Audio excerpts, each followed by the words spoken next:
Another interesting feature of the Mail article is the claim that Kat Baker saw a man acting suspiciously. The Mail article tells us that Kat Baker had spoken to a friend who then spoke to the Mail on Sunday. According to the Mail, she was said to have told the Portuguese police of a man acting strangely near the apartments in the days leading up to Madeleine's disappearance. This is, of course, classic hearsay evidence. Spoke to a friend, spoke to a newspaper. But now let's look at what she actually told the Portuguese police at the time when she made a statement to them on Sunday the 6th of May, just days after Madeleine's reported disappearance. We might bear in mind here that what she says was translated into Portuguese by the controversial Robert Murat, acting as an English-Portuguese translator. Here is her statement. Questioned, she responds that since she has been working with the little girl, it has seemed to her that the parents were attentive to their daughter, given that they asked what Madeleine had done in the crèche, and that they even accompanied Madeleine a few times in certain outside activities. Concerning the little girl, she states that she was an active and sociable child. Only on the first day was she more reticent within the group. The informant reports that during the time that Madeleine was entrusted to her care, at no time did it seem to her that the little girl was sad or unhappy, and she never made any comment about being cross, sad, or discontent about anything. She also reports that she was an obedient child who never wandered from the group and who never spoke to strangers. When asked, the informant responds that it was always the parents who brought Madeleine and fetched her from the mini-club. Let's just note what she says in this paragraph about whether she saw anyone suspicious. When questioned, she responds that in the course of her work on the company's premises and outside, as described above, she has never noticed anyone in particular or suspicious watching the children with whom she was working. She did not notice anyone taking photos of the children, and notably of Madeleine. She states that she never heard her colleagues refer to such things either. One thing we notice in her statement is that she says nothing at all about what activities she and her group were doing that week. There's no detail whatsoever about what Madeleine was doing. She doesn't mention any specific incidents about her at all. But she is quite clear in this initial statement about these three things. She never noticed anyone in particular or suspicious watching the children. She didn't notice anyone taking photos of any of the children. And she never heard her colleagues refer to such things either. So here we have an absolute contradiction. Less than 72 hours after Madeleine is reported missing, she is quite clear that she never noticed anyone suspicious. Yet 5 months later, we find out from the Mail on Sunday that she is a friend of the McCanns, has spoken to them, that the McCanns have invited her to visit their home, and that she has now spoken to a friend who has spoken to the newspaper. Now the Mail on Sunday suddenly claims that she saw a man acting suspiciously in the days leading up to Madeleine's disappearance. Kat Baker still seems to be on close terms with the McCanns today. There was even one indication that she may have been known to the McCanns before 2007. As soon as Kat Baker's name was made public, Madeleine McCann researchers looked her up on the internet. It was established that Kat Baker had been back in 2006, before Madeleine disappeared in 2007, a Facebook friend of Chloe Corner, the daughter of John Corner, who is Madeleine's godfather. John Corner later stated that he had been a frequent visitor to Praia de Luz. Today Kat Baker has a different surname and remains friends with Chloe Corner.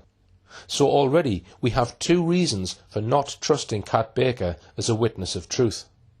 Moreover, we have a third possible contradiction regarding Kat Baker's claim that Madeleine went sailing on the morning of Thursday the 3rd of May, the day Madeleine was reported missing. This comes about from Kat Baker's third statement in the case, this time to Leicestershire Police, on the 18th of April 2008. Here it is. I got to know Jerry and Kate McCann on the Sunday morning, 29th of the 4th 2007, in the Minis Club. They brought the children, and as it was their first day of holidays, the normal procedure was that they were allocated a childcare worker. I visited the family in their home, at their invitation, to see how they were getting along in November 2007.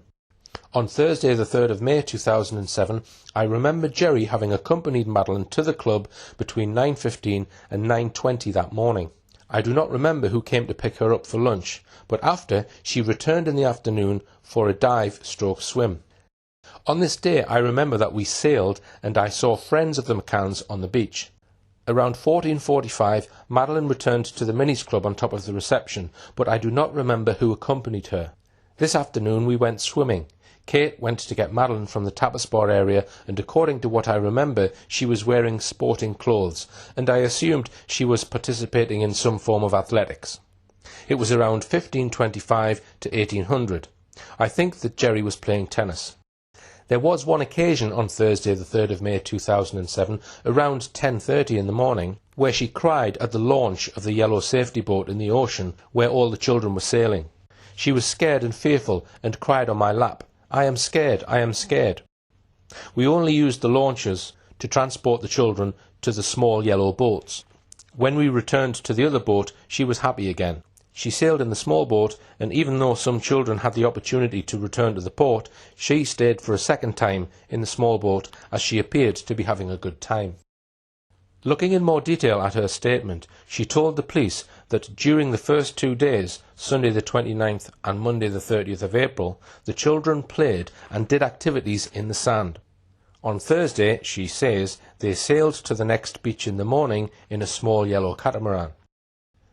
On the 10th of May, 7 days after Madeleine was reported missing, Inspector Pino and a colleague asked Kat Baker to accompany them on a reconstruction of what supposedly happened that previous Thursday morning. It is possible they already had suspicion that Madeleine was not present or that the events as reported were untrue. Here's part of his statement. Today, 10th of May 2007, accompanied by Geo Barreras and Catriona Baker, the nanny responsible for the missing minor, we retraced the places and times at which they left the resort to go to Praia de Luz. We were told by Catriona that they went to the beach on Thursday between 10 and 11 o'clock. And 1. The parents left the children at Baby Club Mark Warner, situated next to the principal reception and which is open 24 hours. 2. Then Catriona with Madeleine and 4 or 5 more children walked toward the beach about 100 metres. 3. She was always in front with the children behind, linked together in a snake. 4. They crossed Rua de Rita, turned right towards Pico do Nordeste to the bottom of the steps at Travessa das Redes. 5. After reaching the beach, they went along a boardwalk to an area where there was a red awning and several thatched sunshades. 6. On that day, they sailed in a small yellow catamaran. But Inspector Pino's report also noted this, that Alice Stanley accompanied the children on the route and on the boat. 3 children sailed with her. Chris Unsworth transported the children in a red amphibious boat, a life-saving boat, until the boat reached the open area, and, a few minutes later, returned them to the beach to pick up 3 other children from the group. Both state that the children did not have any contact with anyone else during the time they were at the beach, as was the case during their walk to the beach. They both add that they did not see anyone suspicious looking at the children or in the surrounding areas. So both these witnesses, according to Inspector Pino, do not mention that Kat Baker went sailing with Madeleine's group that morning. There is no mention in Inspector Pino's report of whether Alice Stanley or Chris Unsworth say Madeleine was in either of the boats of 3 children that went sailing that morning. There were 7 children in the Lobsters group. It looks like the other 6 children in the group all went sailing, in 2 boats of 3 each, but that Madeleine perhaps not. In plain terms, then, it appears from these statements that Kat Baker, or the friend who spoke to the Mail on Sunday, may have fabricated claims about Madeleine going sailing that morning. Also, Kat Baker made the claim that all the children were required to wear identity bracelets while being looked after that week. But there were no ID bracelets photographed on any child that week before the 3rd of May, the date Madeleine was reported missing. In her first statement to the Portuguese police in May 2007, she told them, "I have been in Portugal since March the 21st of this year, and this is my first visit to the country. My contract started on the 21st of March 2007. Earlier, she said, the 21st of April, which may have just been a simple mistake, and ends on the 7th of November 2007. But 1 year later, talking to Leicestershire Police on the 18th of April, she contradicted herself. She said, "I work in childcare. I was contracted by Mark Warner in June of 2006. The first time I went to Portugal was the 21st of March 2006, where I worked as a childcare worker in the Ocean Club village, Praia de Luz. I went to a work interview and was contracted for 1 year by Mark Warner in June of 2006. Why, when first questioned, did she not mention having worked in Portugal the previous year?"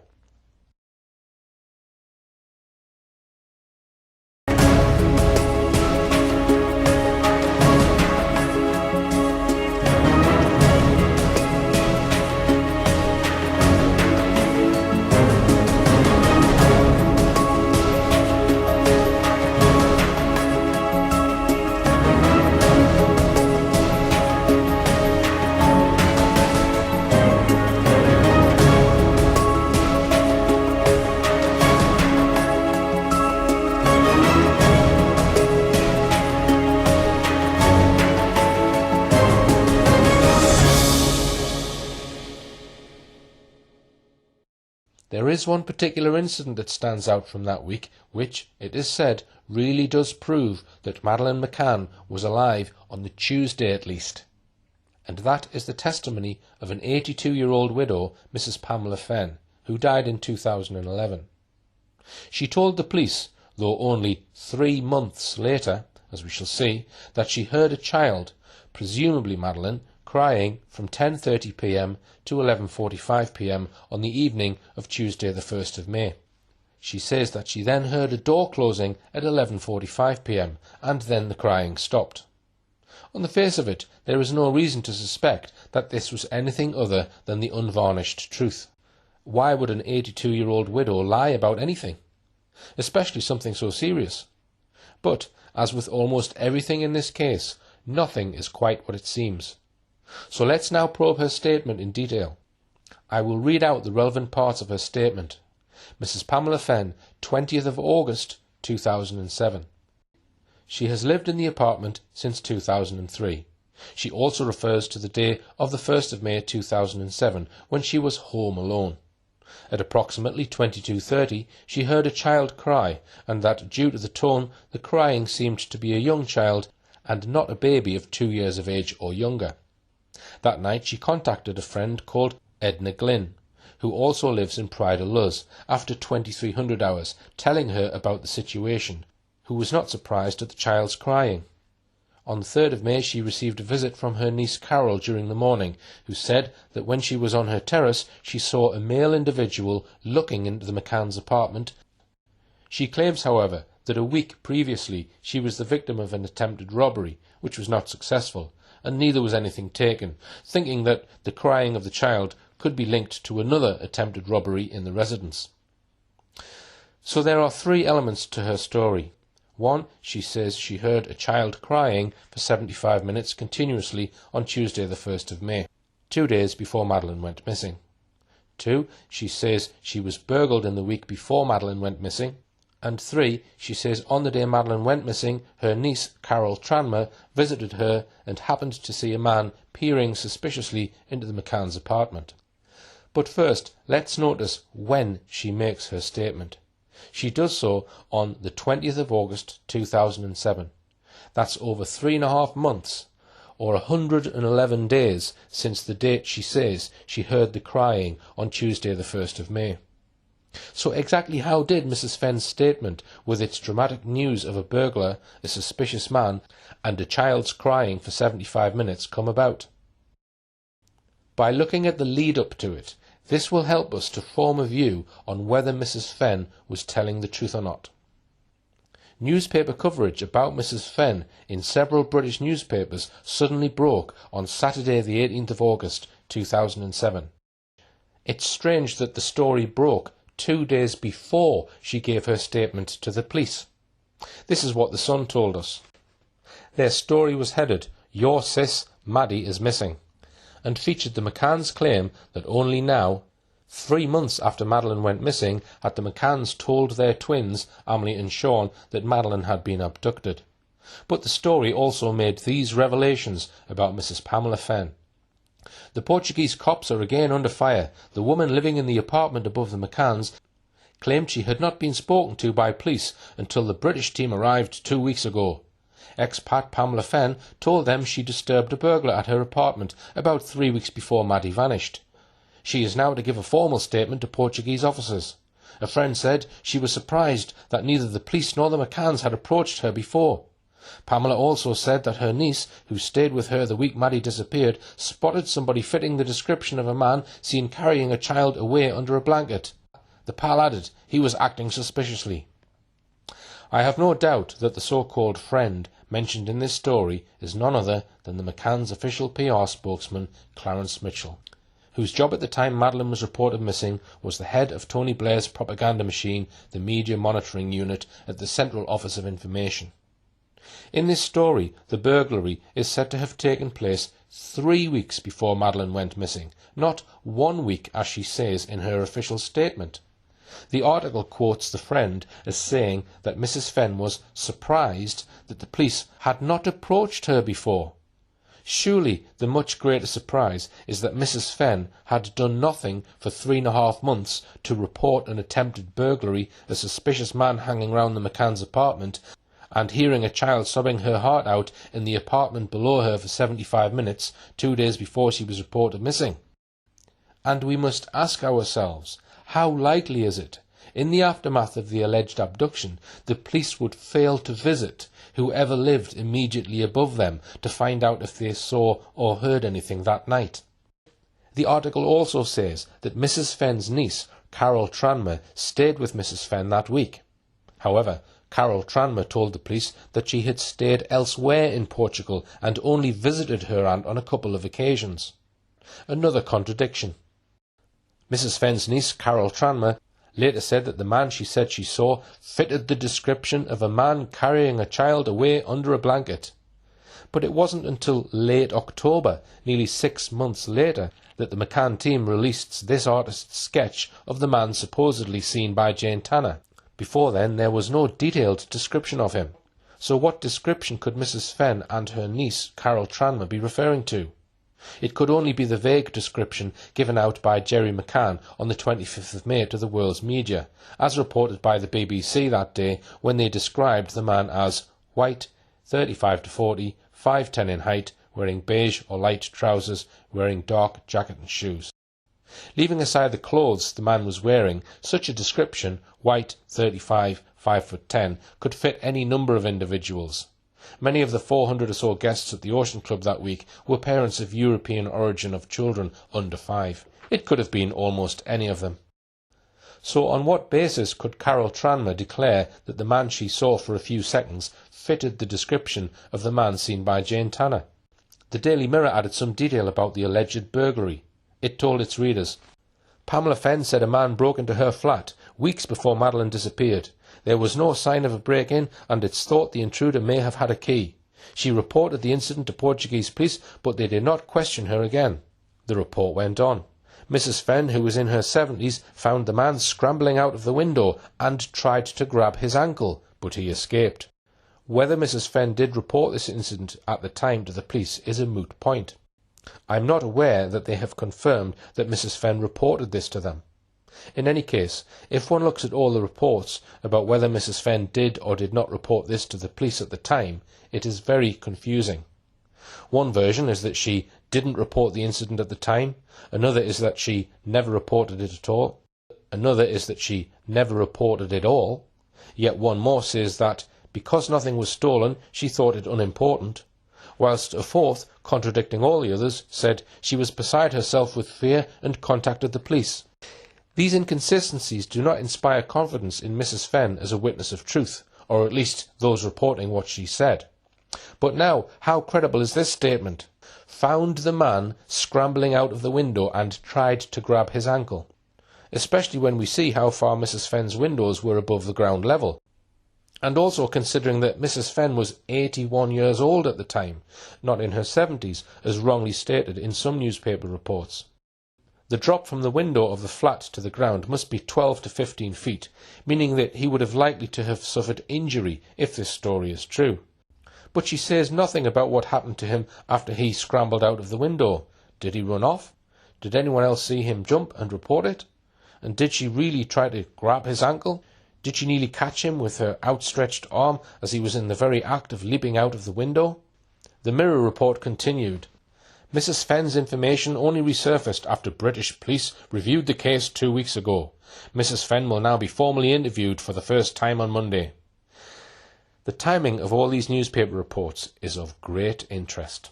It was in the first week of August that the 2 Springer Spaniels used by top police dog handler Martin Grime alerted to the scent of a corpse and blood in 17 different locations, in their apartment, on their clothes, and in their hired car associated with the McCanns. As is clear from Kate McCann's book Madeleine, the McCanns were in a state of panic at this time. I suggest that these stories about Mrs. Fenn were planted in the British media in a fresh attempt to deflect from the disturbing leaks coming from the Portuguese police about the scent of a corpse, and about cadaver odour being found in the McCann's apartment and in the hire car. Did these articles serve an ulterior purpose? If Mrs. Fenn's story about the crying incident was right, then that would surely prove that Madeleine was still alive on the evening of Tuesday the 1st of May, which is part of the McCann's version of events. The Mail on Sunday followed up these stories the day after by claiming that the under-fire Portuguese police are preparing to take a fresh look at reports of 2 earlier break-ins in the apartment block where Madeleine McCann and her family stayed. Both burglaries, the Mail said, one in the apartment directly above the McCann's flat, are understood to have happened 2 weeks before the McCanns arrived in Praia da Luz. So now we have this burglary occurring 1 week before the McCanns and Madeleine were there, then 3 weeks, and now 2 weeks. You would think that if they were going to invent a burglary or two, they would have agreed beforehand on an actual date. The Mail on Sunday also gave us this new account of what Mrs. Fenn said happened when a man attempted to burgle her. They reported Mrs. Fenn scared him off. She told friends she heard a noise as she watched television and found a man escaping through her bedroom window. Her niece, who was staying with her, also saw the man. This is different from earlier accounts in 2 respects. One, her niece Carol Tranmer is now, for the first time, said to have been present and witnessed the burglary. 2, there is now no mention of Mrs. Fenn trying to grab the man's ankle. There was no suggestion or evidence that Mrs. Fenn's flat had been broken into by this man. He is said to have either walked in through an unlocked door, or he had a key or swipe card that would enable him to enter. Why on earth would he choose to dive out of a window 12 feet or more above the ground when he could have simply walked or run back out of the apartment door? The whole story seems questionable. But then, in yet another version of this event, the man is said to have either broken in or climbed in through the window. The British media reports about burglars in Praia da Luz continued. The day after Mrs. Fenn eventually gave her statement at Portimao Police Station, the Evening Standard ran another dramatic headline: "Burglar was on loose at Maddie Resort." The next day, 22nd of August, the Portuguese newspaper Correio da Manhã ran an even more dramatic story titled "Maddie Screamed for Her Father." Now, Mrs. Fenn gave her witness statement to the Portuguese police on Monday the 20th of August, 2 days after the spate of news reports in the British press. Indeed, it almost seemed as though certain people had arranged for Mrs. Fenn to make her statement to the police, just so that 2 days earlier they could generate banner headlines in the British mainstream media about Madeleine. All this news about Mrs. Fenn being interviewed by the Portuguese police was, despite the alleged confidentiality and secrecy of the police investigation, which the McCanns so often spoke about. It seems, though, that the secrecy of the investigation was convenient when McCanns were asked difficult or embarrassing questions, but could be broken at will when the McCann team wanted to get their message out. Anyway, despite the so-called secrecy of the investigation, Correio da Manhã was able to give full details of what she told the police. The newspaper said, Mrs. Fenn confirmed she heard Maddie crying for her father the day before she disappeared. This is untrue, because in her actual statement she says the crying was on the Tuesday night, the 1st of May, not the Wednesday night. But later that day, on the Portuguese SIC News TV channel, a very different story about Mrs. Fenn was beginning to emerge. Here are some excerpts from that broadcast. Mrs. Pamela Fenn, the British octogenarian who lives above the apartment from where Maddie disappeared, says she has been harassed by the unwanted interest of journalists and has denied having spoken to the police. She said she didn't have any information about the case. At the age of 81, this quiet, retired British woman seems to have been seriously shaken. After an outburst by her at her hairdresser's, news that she was a witness in the Madeleine McCann case quickly became known to journalists' ears. According to what she said to have told the police, the night before Madeleine was reported missing, she heard a child crying and calling for her father for a long time. The fact that she spends most of the day on her veranda with a view across the tapas restaurant made the police return to the Ocean Club on Monday morning. Detectives quizzed her for about 4 hours to see if she had seen someone from the McCann group leave the restaurant to go and check on the children. Angry at the journalists' questions, Mrs. Fenn denied being a witness in the case and said that what the press was saying was pure speculation. I have been here 3 months since all this happened. I've never spoken to a journalist. They've written rubbish in the newspapers. I've never even uttered a word. It's all rubbish. And then, the following day, the 23rd of August, the Daily Express returned to the subjects of the alleged burglary at Mrs. Fenn's apartment, the suspicious man allegedly seen hanging around the McCann's apartment, and the crying incident. On the alleged burglary, the Express wrote, Mrs. Fenn has also told police about an attempted burglary at her apartment several weeks earlier. She said a man broke in through the first floor window, but she disturbed him and he jumped out of it.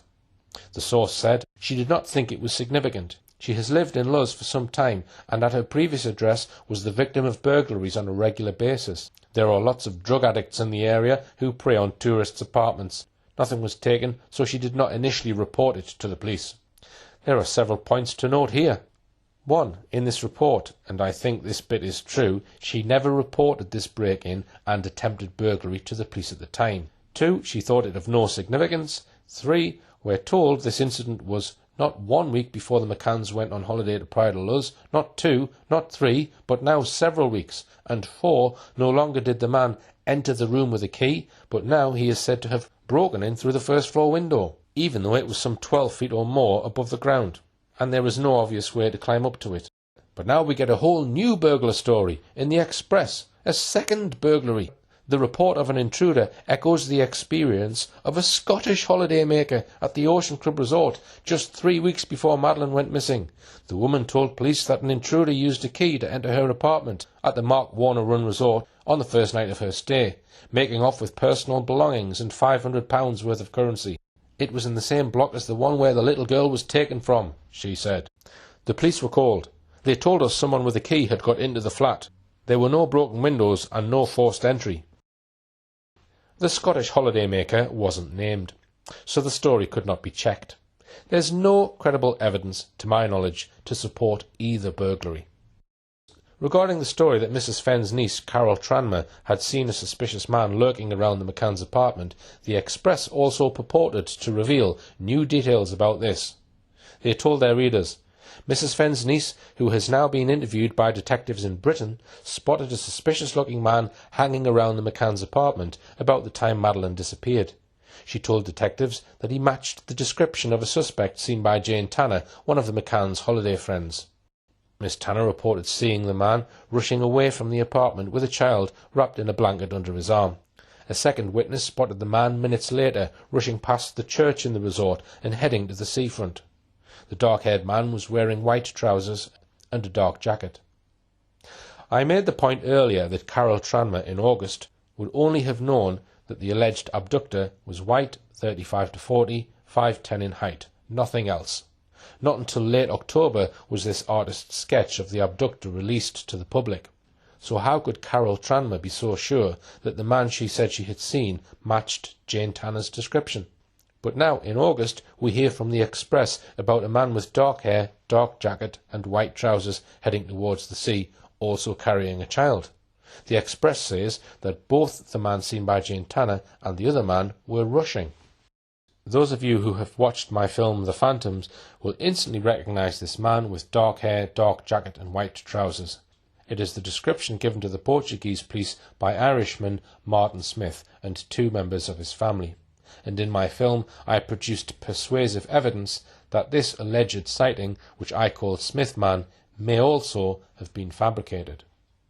In the Express report, we are seriously being invited to believe that the very same man with dark hair, dark jacket and white trousers was seen by Carol Tranmer lurking around the McCanns' apartment during the afternoon of the 3rd of May, then seen by Jane Tanner near the McCanns' apartment at 9:15 p.m. carrying a child in pyjamas, and then seen by a second witness, unidentified, later on heading towards the beach. All of these 3 so-called sightings have so many problems about them that none of them seem to have any credibility. As I explained in my film The Phantoms, the Metropolitan Police said on BBC Crime Watch in October 2013 that a man had come forward 6 years after the event to identify himself as the man carrying a child seen by Jane Tanner. That tale by Detective Chief Inspector Andy Redwood seemed equally suspect. Most likely it was yet another fabrication in this mystery littered with fabricated statements.